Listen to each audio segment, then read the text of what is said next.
अस्सलाम वालेकुम। अभी ब्रेकिंग न्यूज़ ये है कि ख्वाजा आसिफ जो पाकिस्तान मुस्लिम लीग नवाज़ के सीनियर रहनुमा हैं, पाकिस्तान के फॉर्मर डिफेंस मिनिस्टर और फॉरेन मिनिस्टर हैं, उनको एहसन इकबाल के घर से नैब ने नेशनल अकाउंटेबिलिटी ब्यूरो ने गिरफ़्तार कर लिया।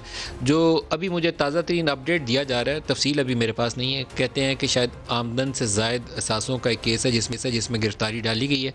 प्रोग्राम आगे चलेगा, जैसे तफसील आएगी तो आपसे शेयर करेंगे। इंटरेस्टिंगली सिचुएशन ये है कि अपोजिशन के जिस बंदे के ऊपर हाथ डाला जाता है, बाद में नैब वाले उस केस को साबित नहीं कर पाते। इसलिए अब तो किसी के ऊपर ये इल्ज़ाम बताते हुए भी डर लगता है कि वो पूरी उसकी सच्चाई क्या है ये हमें मालूम नहीं होता। आम तौर पर तो तरीक़ाकार ये होता है कि आप पहले इन्वेस्टिगेट करते हैं, पूरे अपने डॉक्यूमेंट्स पक्के करते हैं और जो कोर्ट ऑफ लॉ में काबिल कबूल शवाहिद हों उनको लेकर फिर बंदे को आप गिरफ़्तार करते हैं। यहाँ बंदा 100 दिन के अंदर डाल के फिर सबूत ढूंढने निकला जाता है। तो ये अभी आने वाले दिन साबित करेंगे कि इनके सबूत पक्के हैं या मादी की तरह का केस है जिसमें बंदे अंदर डाले, इल्ज़ाम डाले, सारा कुछ किया, लेकिन आखिर के अंदर पता चला कि कुछ भी साबित नहीं कर पाए। लेकिन अभी की बहुत बड़ी खबर यह है कि ख्वाजा आसिफ को नैब ने आमदन से ज़ायद असासा केस में गिरफ़्तार कर लिया और ये PMLN की एक मीटिंग जारी थी जिसमें इनके इस्तीफ़ों के ऊपर फ़ैसला होना था, गौर होना था कि इस्तीफ़े कब देने हैं, बाई इलेक्शंस में हिस्सा लेना या नहीं लेना, सेनेट इंतखाबात में तरीक़ाकार क्या होगा। जैसे पाकिस्तान पीपल्स पार्टी के आज सेंट्रल एग्जीक्यूटिव कमेटी का इजलास है, इसी तरीके से नून लीग के सीनियर लीडर्स जो थे ये आपस में मिल रहे थे और मुशावरत कर रहे थे और वहीं से एहसन इकबाल के घर से कहा जाता है कि इनको गिरफ़्तार कर लिया गया है। जैसे इसकी मज़ीद तफसील आएगी आपसे शेयर करेंगे। CEC जो पाकिस्तान पीपल्स पार्टी की है उसके ऊपर एक बहुत ही ज़्यादा इस वक्त फोकस था कि वो क्या है अपनी अनाउंसमेंट, उसकी अनाउंसमेंट आई नहीं है। हमारे कॉरेस्पॉन्डेंट इस वक्त हमारे साथ हैं सुहेल रशीद। सुहेल बताइएगा क्या अपडेट है? जी देखें, ख्वाजा आसिफ के खिलाफ नैब लाहौर की जानिब से तहकीकात की जा रही थी आमदन से ज़ायद असासों के केस में और तर्जुमान नैब से अभी हमारी बात हुई है तो उनकी जानिब से यह बताया गया कि इस केस में ख्वाजा आसिफ के वारंट गिरफ्तारी जारी हो चुके थे, इसलिए उनको अब गिरफ्तार कर लिया गया है। ख्वाजा आसिफ को इससे पहले नैब लाहौर की जानिब से तलब भी किया गया था और उनके असासों से मुतालिक तफसीलात भी मांगी जा रही थी, लेकिन ये अभी तक जो इजलास सामने आई है और नैब ने जो तस्दीक की है वो गिरफ्तारी की कर दी है कि उनको आमदन से ज़ायद असासों के केस में ही गिरफ्तार किया गया है। उनके खिलाफ जो इन्वेस्टिगेशन थी वो ऑथराइज कर रखी थी chairman NAB justice Javed Iqbal ने, तो अदम तावन जराए का ये कहना है कि उनकी जानिब से सामने आ रहा था और मुतमईन करने में वो नाकाम थे नैब को, जिस पर उनके वारंट गिरफ्तारी जारी हुए थे और अब उनको गिरफ्तार इस केस में कर लिया गया है जो कि नैब लाहौर की जानिब से उनके खिलाफ ये तहकीकात का सिलसिला जारी था। अहम पेशरफ्त की आपसे कुछ देर पहले ही सामने आई है और नैब की जानिब से ये बताया जा रहा है कि आमदन से ज़ायद असासों का ही केस था जिसमें ख्वाजा आसिफ को जो सीनियर मुस्लिम लीगी रहनुमा हैं उनको गिरफ्तार कर लिया गया है। क्या नैब ने इसके ऊपर कोई तफसीलात जारी की हैं कि वो कौन से असासाजात हैं जिनकी तहकीकात की जा रही है? कुछ ऐसी तफसील दी गई है? क्योंकि एक केस इनके ऊपर इलेक्शन के दिनों में, बल्कि इलेक्शन से पहले का, पिछली हुकूमत के दिनों में उस्मान डार लेकर गए थे कोर्ट के अंदर, वो इलेक्शन से पहले इनके हक में फैसला आ गया था जिसकी बिना पर इन्हें इलेक्शन लड़ने की इजाज़त भी मिली और वो था एक इकामा का और कुछ गैर मुल्की कंपनी जहाँ ये काम करते थे उसकी ट्रांजेक्शन के हवाले से। लेकिन ये कौन से असासाजात हैं, इसकी तफसील दी गई है? अभी तक नैब की जानिब से बाज़ाब्ता तौर पर एलामिया जारी नहीं किया गया है, लेकिन ये ज़रूर हुआ है कि नैब ने तस्दीक किया है कि इनको गिरफ्तार किया गया है। आमदन से ज़ायद असासों का केस था जो इससे पहले इनमें नायली का केस था, वो तो अकामे के ऊपर था जो इस्लामाबाद हाईकोर्ट ने इनको नायल करार भी दिया था, लेकिन सुप्रीम कोर्ट से फिर इनके हक में फैसला आ गया था। लेकिन उसके बाद जो इनके मजमूई असासे हैं उनकी छानबीन की जा रही थी कि वो इनके जो मालूम ज़राए आमदन है उससे मुताबिकत नहीं रखते, उससे ज़्यादा हैं। ये शिकायत नैब के पास जो है वो मौसूल हुई थी, नैब की जानिब से ये बताया जा रहा है। उस पर ही चेयरमैन नैब ने तहकीकात का हुक्म दे रखा था, लेकिन ख्वाजा आसिफ को 2 बार तलब भी किया गया था।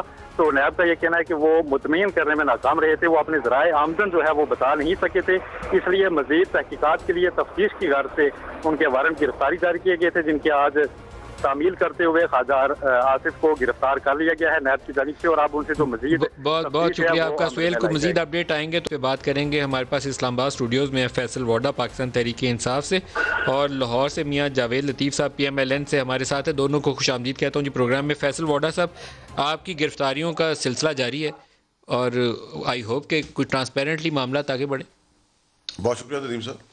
देखिए नदीम साहब, आपने कहा हमारी गिरफ्तारियों का नहीं सर, ऑटोनमस बॉडी है, आपने तय कर रही है जो भी कर रही है और होपफुली आपने जैसे कहा कि कॉन्क्रीट मामला हो, वापसी ना हो और अगर नहीं है उसमें तो क्वेश्चन ना बने। मतलब जो आपने कहा वो आई एग्री के एविडेंसेस जो है वो क्योंकि कॉम्प्लीट देखिए ना, जरूरी है। वो 56 कंपनियों का मामला था, फिर आपके पास मुल्तान मेट्रो का मामला था, साफ पानी केस था, ऐसे केस लाए थे, ढेरों लंबी लिस्टें आ गई थी कि बस ये बंदे तो गए ही गए, ये तो पकड़ ही लिया हमने, कुछ भी अभी तक साबित नहीं हुआ।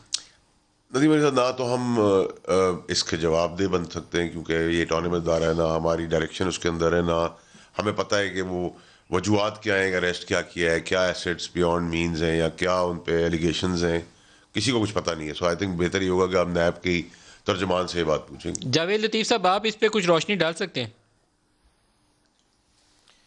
देखें मलिक साहब, मैंने क्या कहना है, बदकिस्मती है इस मुल्क की कि 50 साल पहले वाली तारीख को आज फिर दोहराया जा रहा है।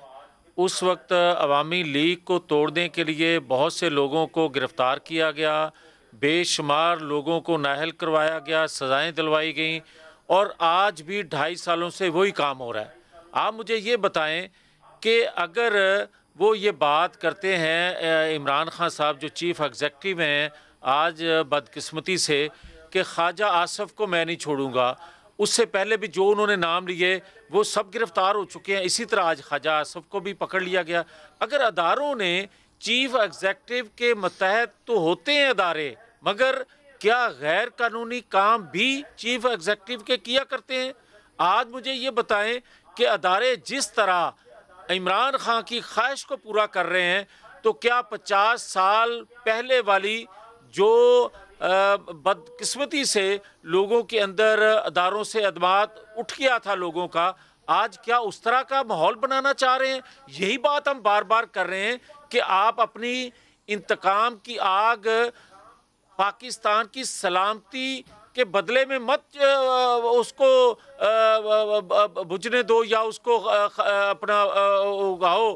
क्या आप पाकिस्तान के अंदर ऐसे हालात पैदा करना चाहते हैं कि अदारों के सामने खुदा न खास्ता आवाम खड़ी हो जाए, और जब लोग अपने उसमें किसी की गिरफ्तारी बड़े सियासी रहनुमा की उसमें हो तो जानी चाहिए, अगर करप्शन के सबूत मौजूद हों, ऐसे कंक्रीट एविडेंस हो जिसको अदालत के सामने रखें, तो अदालत उसको काबिल कबूल एविडेंस शहादत मानते हुए उसके ऊपर सज़ा या जज़ा का फ़ैसला कर सके। अदालत तो सवाल करती है, अगर ख्वाजा साद का केस में सामने रखूँ तो उसमें तो उन्होंने नैब को उड़ा के रख दिया था, और सुप्रीम कोर्ट की ऑब्जर्वेशन सामने रखे हैं तो वो कहते थे कि पॉलिटिकल इंजीनियरिंग के लिए नैब इस्तेमाल होती है। फैसल वाडा साहब, आपके साथी वुज़रा जो हैं उनकी तादाद में ऑन एयर भी बोल सकता हूँ, लेकिन ना बोलूँ तो ज़्यादा बेहतर है, लेकिन LNG के ऊपर उनका नाम है, अद्वियात के अंदर उनका नाम है, इसके अलावा कराची के एक वज़ीर साहब हैं आपके साथी, उनके ऊपर नाम आते हैं। मैं अभी नाम नहीं ले रहा, अवॉइड कर रहा हूँ, और अगर नैब इतनी ऑटोनमस है तो फिर जाती तो उनको पकड़ लेती, किसी एक को नहीं पकड़ा होगा। देखिए नदीम मलिक साहब, BRT पेशावर के ऊपर सवालात हैं इतने बड़े हैं कि आप उनका जवाब ही नहीं दे पाएंगे। देखिए नदीम मलिक साहब, एक होती है गॉसिप मॉन्गरिंग। मैं कहूँगी नदीम मलिक साहब आपने मुझे पैसे दिए, ये शवाहिद नहीं है, ये गॉसिप है।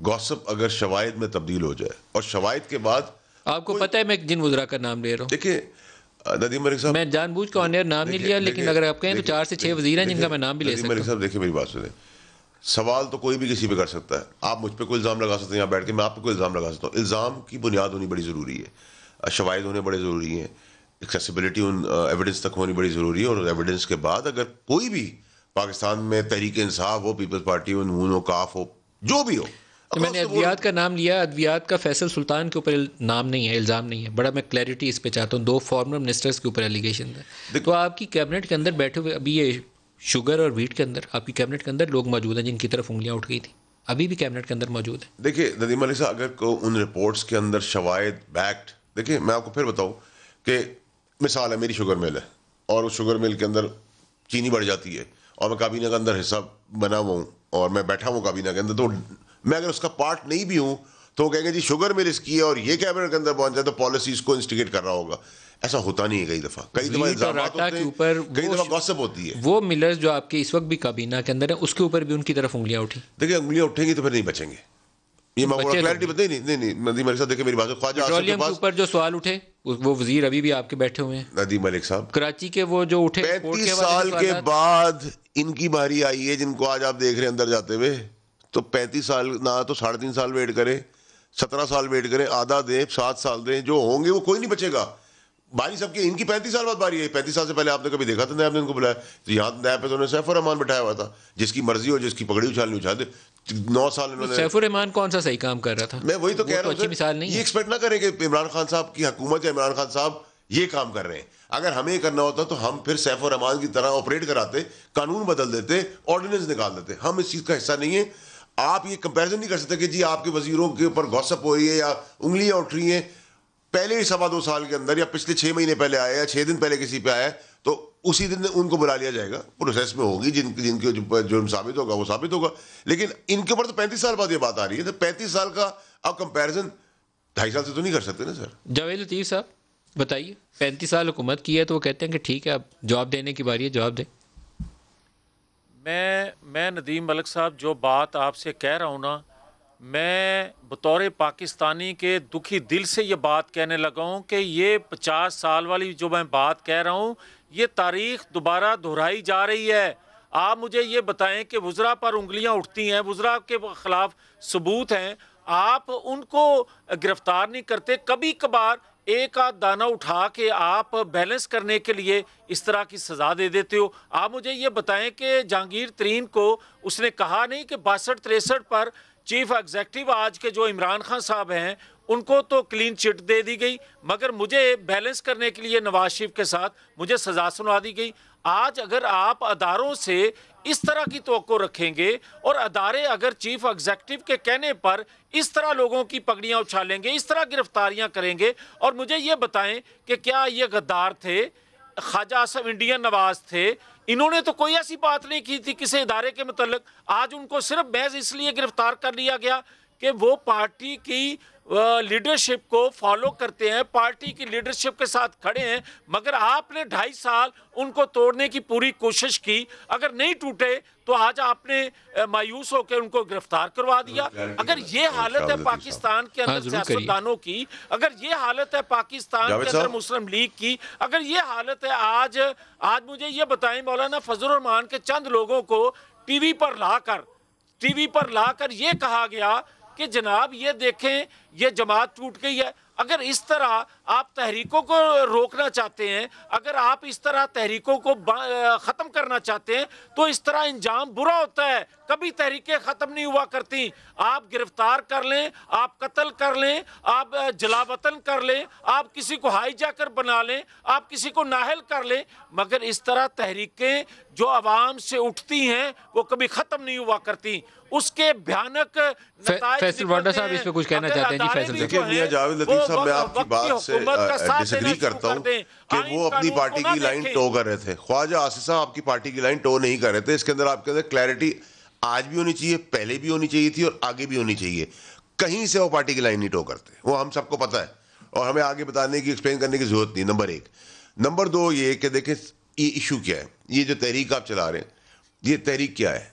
एक तहरीक में, इस तहरीक के अंदर जो ट्विस्ट आया, जो मरियम का अग्रेशन फायर आप देख रहे हैं, दीवानगी देख रहे हैं, वो क्या है? फरमाइश ये है कि उसके जो कन्विक्टेड केसेस में वो नाअहल हुई है उसकी सियासी अहलियत वापस आ जाए।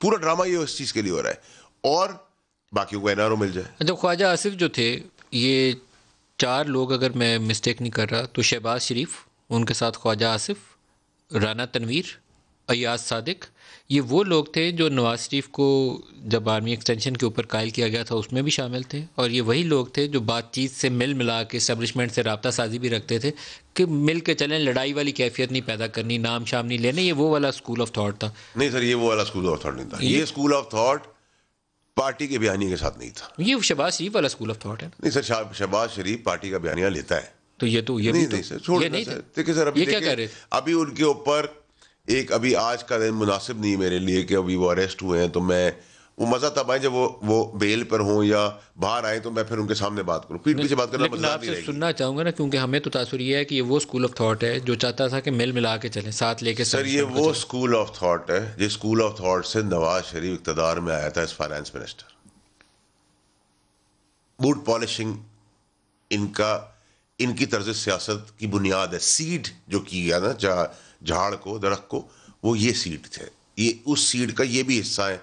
एहसान इकबाल भी यही हिस्सा है। आपको पता है वो नाते अपने सियासी वालिद ज़िया-उल-हक साहब के पीछे पड़ते थे, वो सब चीज़ें कुछ तो वीडियोज़ के ऊपर है जो हमारी आइंदा आने वाली नस्लें भी नहीं भूल पाएंगी, वो रिवाइव होती रहती चीज़ें। तो वो आप इसमें डेमोक्रेटिक कोई हार्ड कोर पार्टी का लॉयलिस्ट ये बातें ना करें। पार्टी का लॉयलिस्ट मैं मियां जावेद लतीफ़ को कहूँगा डंडे भी खाएं, सर भी फटवाएं, आगे भी सर फटवाएंगे। नॉट दैट कि मैं कोई मियां जावेद लतीफ़ साहब की किसी बात से अग्री करता हूँ, लेकिन जो फैक्ट है वो फैक्ट है। राना सुनालो साहब शहबाज शरीफ कैंप थे, उन्होंने देखा गंगा कहीं और तरफ जा रही है, बह रही है, तो वो उस तरफ चले गए। ऐसे भी हैं, लेकिन ये आप कहीं से ना कहेंगे डेमोक्रेटिक लोग थे।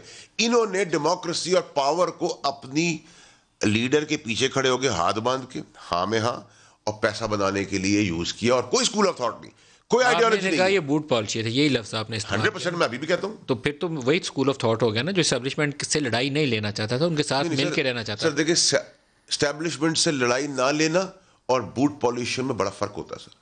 ये बड़ा देखिए, ये फर्क आप ही समझाएंगे। मैं आपको बताया तो एक होता है कि आप अपनी फौज के साथ उसकी कुर्बानियां, उसकी कंडक्ट से उसका एहतराम करते हैं, उसका प्यार करते हैं, उसको सराहते हैं उसकी चीज़ें करने पर जो वो बॉर्डर्स पे जाने दे रही है।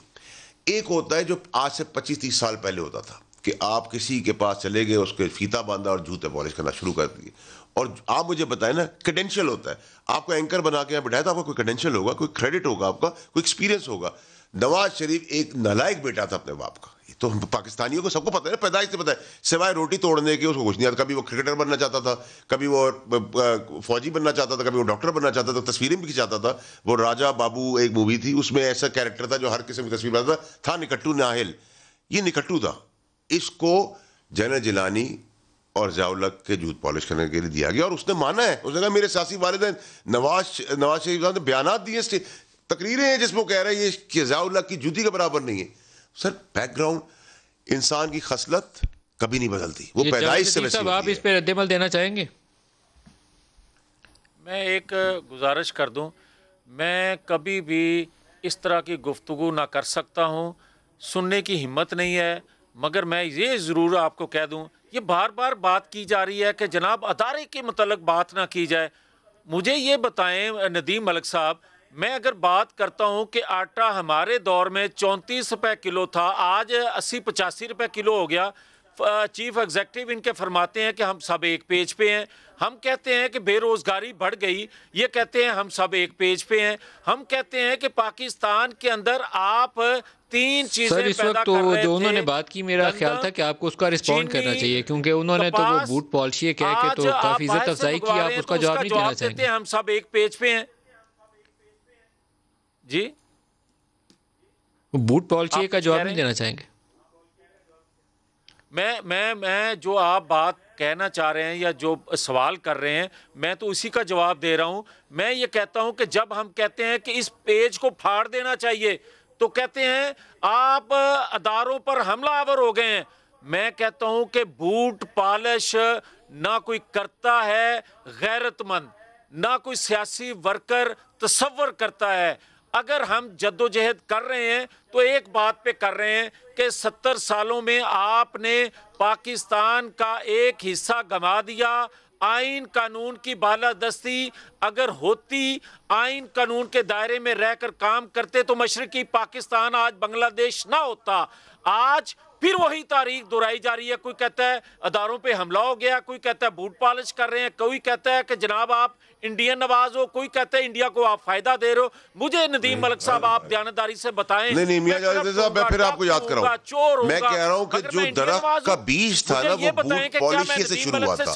और जो आपकी आज पता नहीं आप लीडर मानते नहीं मानते, मरियम नवाज जो दीवानगी में बातें करती है, वो ये बात करती है नालायक, निकम्मा, निकट्टू, ये सब कुछ जब आप बचपन से सुनते रहते हैं ना अपने घर के अंदर, वो आपके वर्ड जो आपकी जबान पर हो रहते हैं, वो अपने वालिद के बारे में ये सुनती रही पूरी जिंदगी। और यही काम नलायकी, निकम्मापन, कॉलेज से फेल होना, डिबार होना, कॉलेज से निकाल देना, बाप बेटी के रिश्ते में ये कुछ मत करें। बाकी आप उन्हें सियासी तौर पर, मैं सियासी तौर पे बात कर रहा हूं, मैं घर में सुन रहा हूं। जो वालिद की क्रेडिबिलिटी थी अपने वालिद के आगे के निकम्मे थे, नालायक थे, खाने के शौकीन थे, बाप बेटी का रिश्ता आ गया ना, उसको ना। मरियम का भी ये है ना, मरियम का क्रेडिट आप मुझे बताएं क्या है? मरियम का क्रेडिट क्या है? मरियम ने कोई सैक्रिफाइस की है, कोई स्ट्रगल की है, कोई जेल गई है, कोई डेमोक्रेसी के लिए खड़ी होगी। नवाज शरीफ की से बेटी है, नवाज शरीफ की लूटी हुई दौलत से करोड़ों रुपए कपड़े पहनती है, बड़ी गाड़ियों में फिरती है, घूमती फिरती है, उसके बेनिफिशियरी फ्लैट्स है, उसको पता नहीं वो बेनिफिशियरी ओनर है, वो डिबार हुई हुई है, उसको बेल मिली हुई है बाप की तीमारदारी की, लेकिन बेल चली जा रही है। तो ये सब सवालात अगर आप करें बैठकर तो आपको खुद ही जवाब मिल जाएगा। आप जावेद साहब कुछ कहना चाहते हैं? मैं नदीम मलिक आपको ये कहना चाहता हूं कि आप मुझे बताएं कि 93 में जब नवाज शरीफ को हटाया गया था, क्या करप्शन पे हटाया गया था?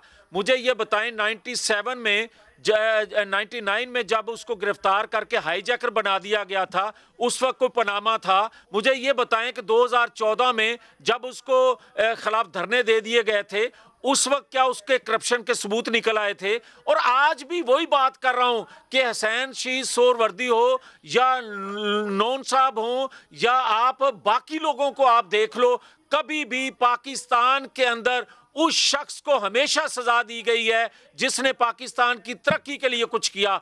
जुल्फ़िकार अली भुट्टो ने लोगों को, कौम की एक तरक्की, ज़हनी तरक्की, एक शऊर दिया, उसको फांसी पे चढ़ा दिया। और नवाज शरीफ ने आपको मादी तरक्की दी, आपकी शाहराहें बनाई, पुल बनाए, इंफ्रास्ट्रक्चर पाकिस्तान का ठीक किया, बिजली के कारखाने लगाए, मगर उसको हाईजैकर बनाकर पाकिस्तान से मुल्क बदर कर दिया गया। और आज जो उसको सजा दी जा रही है, मुझे बताए नदीम मलिक कि क्या हम गलत कह रहे हैं? हम ये आपको कह रहे हैं कि पाकिस्तान में अगर आईन कानून की बालादस्ती होगी तो ख्वाजा आसफ को फांसी दे दो अगर उसके खिलाफ कोई सबूत मिलते हैं, मुझे आप जेल दे दो। मगर ब्रेक ले ले जी, ब्रेक पे इस पे मजीद बात करेंगे, हमारे साथ रहिएगा जी।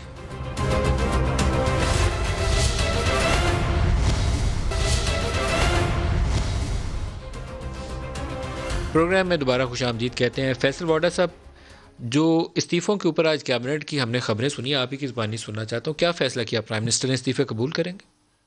नदीम साहब, मुझे ये तो एग्जैक्टली याद नहीं कि क्या वहाँ बात हुई, मैं बीच में ऑन एंड ऑफ उठता भी हूँ, लेकिन मुझे ये पता है कि हमारी बड़ी क्लैरिटी है कि उनको वेरीफाई करें और बंदों को बुलाएं और इस्तीफ़ा लें, ख़त्म करें चैप्टर को। क्योंकि मरियम ने उसको एंडोर्स कर दिया ना, उसने कहा है 400 इस्तीफ़े मुँह पे मारेंगे।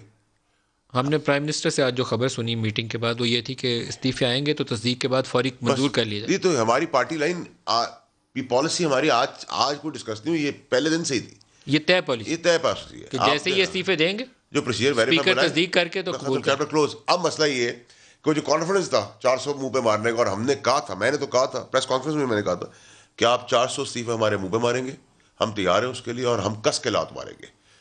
हम वहाँ खड़े हैं। लात का मतलब लात तो नहीं है ना, लात यही है ना कि आप लाओ, हम इस्तीफे एक्सेप्ट करें और बाहर करें आपको। लेकिन वो आपने देखा 2 इस्तीफों में सबकी हवा निकल गई है, सब हाथ पैर पर आ गए। कुछ कनीज़ों ने तो फ़ोन करके स्पीकर को कहा है, ये मुझे डायरेक्टली पता है कि वो मिसअंडरस्टैंडिंग हुई। एक जगह उन्होंने कहा ये जाली इस्तीफे, एक जगह पर उन्होंने कहा वो गलती से वहाँ निकल गए स्पीकर के पास। सर इनके बस की बात है। मरियम की मुझे आप बताएं ना कि क्रेडिबल MNA नहीं, MPA नहीं, जिन नवाज शरीफ की बेटी है तो सब इस्तीफे दे देंगे। मतलब आप समझते हैं कि 65-70 साल का आदमी हाथ बांध के खड़ा हो जाएगा उसके पीछे गुलाम बन के? क्या गुलामी पैदा हुए? मुझे आप बताएं ना। तो पाकिस्तानी तर्ज सियासत यही नहीं सर, ऐसी तर्ज सियासत बिलावल के पीछे हाथ बांध के नहीं खड़े हो सर। मेरी बात सुने था, लेकिन अभी भी चार्ज जरदारी साहब के पास ही, आपने देखा ना कि उन्होंने 7.5 मिनट की तकरीर के अंदर सब कुछ रैप अप करके बंद कर दिया। वही हुआ जो उन्होंने परसों कहा था, वो आज हो गया। और हम तो, मैं तो पिछले 4-5 हफ्तों से ट्वीट्स भी कर रहा हूँ, लिख भी रहा हूँ, बोल भी रहा हूँ आप लोगों के टेलीविजन के ऊपर। यही होना था। इससे ज़्यादा देखिए ना, नवाज जरदारी साहब ने, पीपल्स पार्टी ने अपना हिसाब बराबर किया।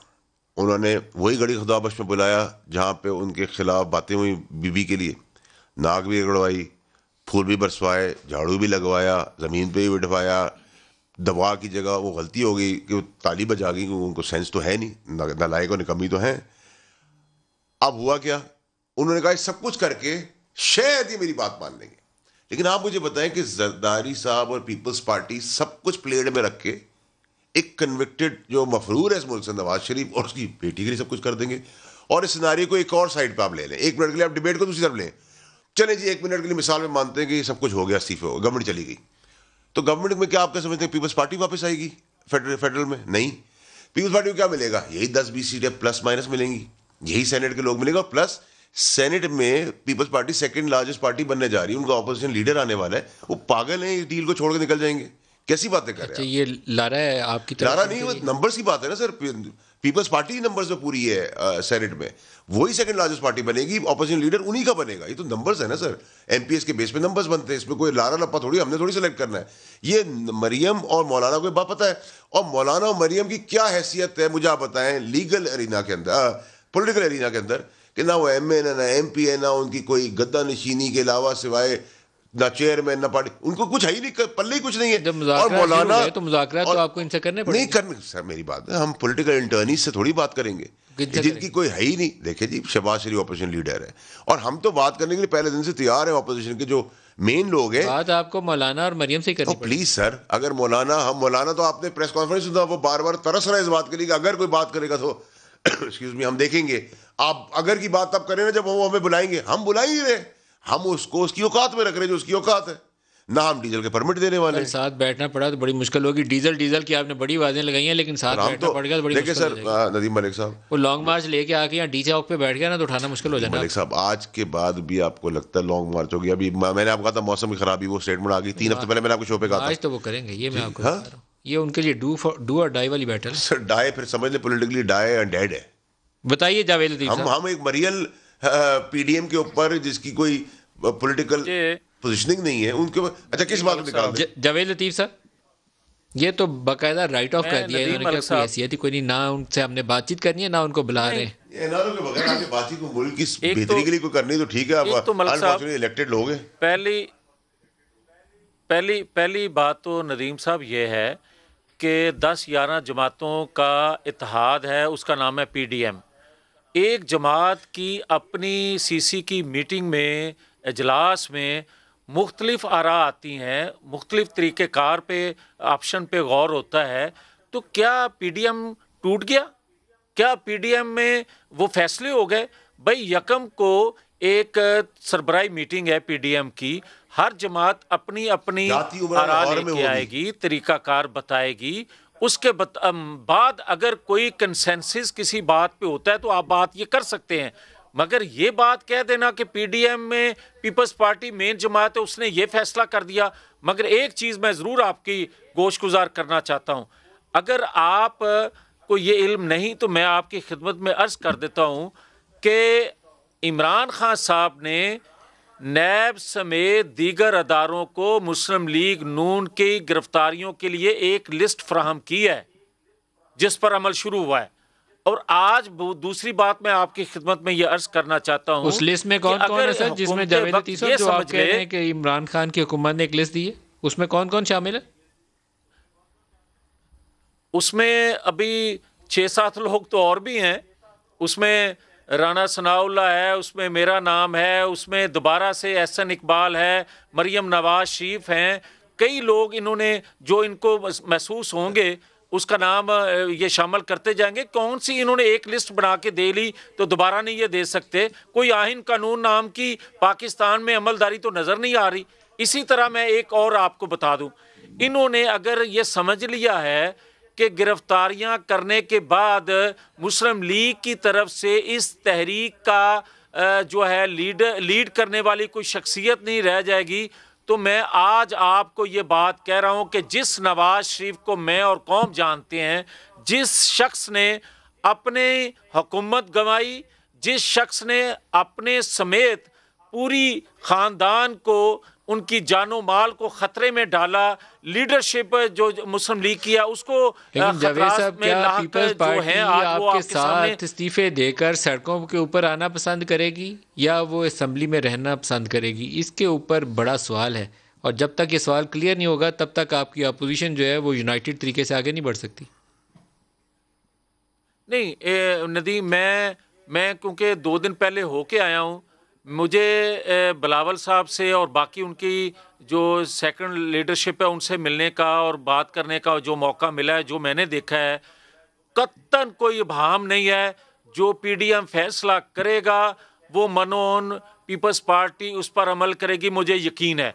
और अगर कोई ये लेकिन अभी तो शाम में ये खबर चली जो आपने देखी होगी, तकरीबन सारे न्यूज़ ऑर्गेनाइजेशन ने चलाई है कि पीपल्स पार्टी के बेशतर अरकान ने सीसी इजलास के अंदर कहा है कि नवाज शरीफ वापस आए, वो लॉन्ग मार्च की क़यादत करें, फिर हम इस्तीफ़ा भी दे देते हैं। तो ये तो एक ना होने वाला काम है। नहीं, ये खबर यही चली है कि नवाज शरीफ उनको तो लाए ना। मैंने आपसे मैं ये बात कह रहा हूँ, कैद किए इन लोगों ने, नदीम मलिक साहब जाएंगे सब चीजें। बताइए जावेद साहब। मैं वो कहने लगा हूं कि अगर नदीम मलिक साहब कोई ये समझता है, हुकूमत वक्त का कोई साथी हामी या कोई ताकतवर बंदा ये समझता है कि नवाज शरीफ के आने पर ये तहरीक मंतकी अंजाम को पहुंच सकती है, तो मैंने जिक्र किया था कि नवाज शरीफ ने 93 से अदारों को अपनी हदूद में रह कर काम करने का जो बार बार वो कहता आ रहा है, आज पाकिस्तान मुश्किल में हो और पाकिस्तानी कौम भंवर में फंसी हो और उसको यकीन हो कि मेरे जाए बगैर पाकिस्तान मुश्किल से नहीं निकल सकता, तो नदीम मलिक साहब मैं आपको कह रहा हूँ, नवाज शरीफ को पूरी फैमिली उसकी पूरी जमात उसको रोकना चाहे वो नहीं रुकेगा। वो पाकिस्तान को इस मुश्किल से निकालने के लिए खुद पाकिस्तान आ जाएगा।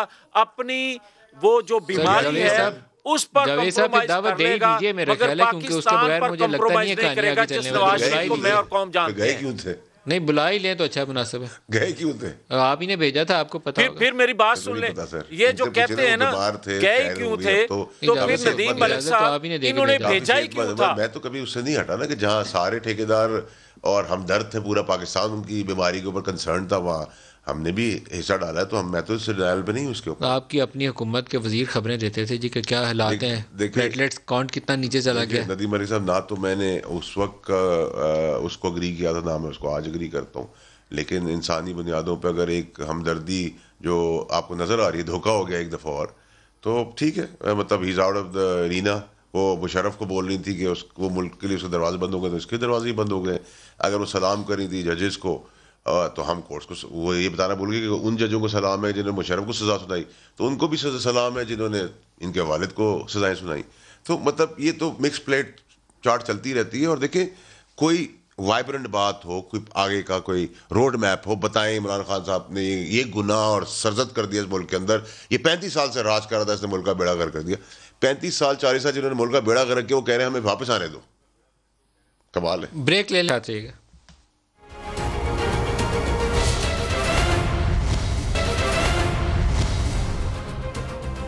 प्रोग्राम में दोबारा खुशामदीद कहते हैं। मरियम नवाज़ की प्रेस कॉन्फ्रेंस, जिसमें उन्होंने कहा कि ख्वाजा आसिफ ने उन्हें बताया गिरफ्तारी से पहले कि उनको बुलाकर दावत दी गई है कि आप साथ छोड़ दें नवाज़ शरीफ का, तो आपके मुकदमात वगैरह जो है उसके ऊपर हाथ हौला रख लेंगे। तो उन्होंने इसके ऊपर इनकार कर दिया और कहा कि मेरे बाल सफ़ेद हो गए इसी पार्टी में, अब मैं इनका साथ नहीं छोड़ सकता। फैसल वाडा साहब, इल्ज़ाम सख्त नौयत के। मरियम ने तो कहा है कि ये एसेट बियॉन्ड मीन का ऐसा केस है जब कुछ भी हाथ में नहीं है, सिर्फ आर्म ट्विस्टिंग के लिए उठा लिया, अगवा कर लिया, उन्होंने लफ्ज़ इस्तेमाल किया। देखिए नदीम मलिक साहब, मरियम नवाज़ कंपल्सिव लायर है। कंपल्सिव लायर एक डिसऑर्डर होता है इंसान के अंदर। इनके अंदर बहुत सारे डिसऑर्डर है, मेंटल डिसऑर्डर तो है, ये प्रिटेंशियस है, इमेजिनरी हैं, ये लोग वाह करते हैं, वो चलती हैं, बारात को रिहर्सल करती हैं। मैं किस तरह मरियम नवाज़ की सारी बातें ये पहले बताती, अरेस्ट होने से 2 दिन पहले बता देती, 1 घंटा पहले बताती, तो बात में दम था। लेकिन आज जो बातें करी, इन्होंने कहा था मेरी तो बाहर जदादें भी नहीं है, यहाँ भी जदाद नहीं है, कैलेबरी क्वीन का खिताब इनको मिल गया, बेनिफिशियरी पैनामा के अंदर बाहर निकले हैं तो वो गिरफ्तार कर लिया। बात तो भाई, ये बात ख्वाजा आसिफ साहब ने कहीं तो की होगी ना, 1 घंटा पहले की होगी, आधा घंटा पहले की होगी, फोन पे की होगी, ये तो हर चीज बता देती है आकर। ये स्टोरी टेलिंग जो है, या स्टोरी टेलर्स की जो एक हम सीरीज सुनते थे, ये कंपल्सिव लायर है। आप मुझे बताएं, आप होने के बाद तो कोई भी कहानी कर सकते ना, होने से पहले बता दो, दम होता है इस बात के अंदर। और ख्वाजा आसिफ ने कहा कि आप 10 दिन आप उस बाप गैरतमंद और वफादार बाप का मैं बेटा हूं, आपको 100 दफा समझ देता। सर पॉलिश ही ऐसी बात कर सकते हैं, इनकी पूरी पार्टी का समेत इनके वालिद के ऐसी कोई बात कर सकता है? हाँ, मुल्क से दरबदर होकर जरूर बात कर सकते हैं। जावेद लतीफ़ साहब। नदीम मलिक साहब, मुझे आज ख्वाजा आसिफ की गिरफ्तारी के बाद ये यकीन हो गया है कि इमरान खान ने झूठ बोला था जो उसने कहा था कि इलेक्शन की रात ख्वाजा आसिफ ने आर्मी चीफ को फ़ोन करके ये कहा रोते हुए कि मैं हार रहा हूँ, मेरा कुछ करें। आज मुझे यकीन है उसकी गिरफ्तारी के बाद कि वो बात इमरान खान गलत कह रहे थे। अगर उसमें सदाकत होती तो फिर आज वो गिरफ्तार ना होते। इसका मतलब ये हुआ कि जो कुछ वो उससे पहले ख्वाजा आसफ के मतलब कहते रहे थे वो सब झूठ है। मगर ये एक बात आप जहन में रखें, इन इंतकामी कार्रवाइयों से ना मुस्लिम लीग नून का वर्कर बददिल होने वाला है और ना ये तहरीक रुकने वाली है। हम इंशाअल्लाह ताला 5, 10, 15, 20, 50 लोग भी हम गिरफ्तार हो जाएं, ये तहरीक अब अपने अंजाम तक पहुंचकर, अपनी मंजिल तक पहुंचकर ही रुकेगी, उससे पहले ये रुकने वाली नहीं है। क्लोजिंग रिमार्क्स वाडा साहब, लास्ट मिनट। सर अगर बेगुनाह तो बाहर आ जाएगा, नहीं गुनाहगार है तो अंदर जाएगा। पीडीएम का क्या बनेगा तहरीक? पीडीएम तो फारिग हो गई सर। पीडीएम में रहा क्या है? अब तो शक्ल दिखाने के लिए आज अपने मरीम के टोन से नहीं आपको लग रहा कितनी डिमोरलाइज्ड है वो, शिकस्तशुदा है बेचारी की, जो उसकी नजर आ रही थी स्टेजों के ऊपर गुस्से में, वो तो आज बेचारी बन गई है, उसके तो मुंह से आवाज नहीं निकल रही। अगर तो रैप चौक में बंदे पहुंच गए तो आपसे संभालना मुश्किल हो सर बहुत अल्लाह बड़े बोझ से बचा लेंगे सर। इतनी बड़ी फौज जितनी लाहौर के जलसे में थी, वो मसला नहीं सर, कोई मसला ही नहीं, इनको फिक्र नहीं है, कोई मसला नहीं। फैसल वाडा साहब, जावेद लतीफ साहब, दोनों का बहुत शुक्रिया। इजाजत दीजिए, खुदा हाफिज।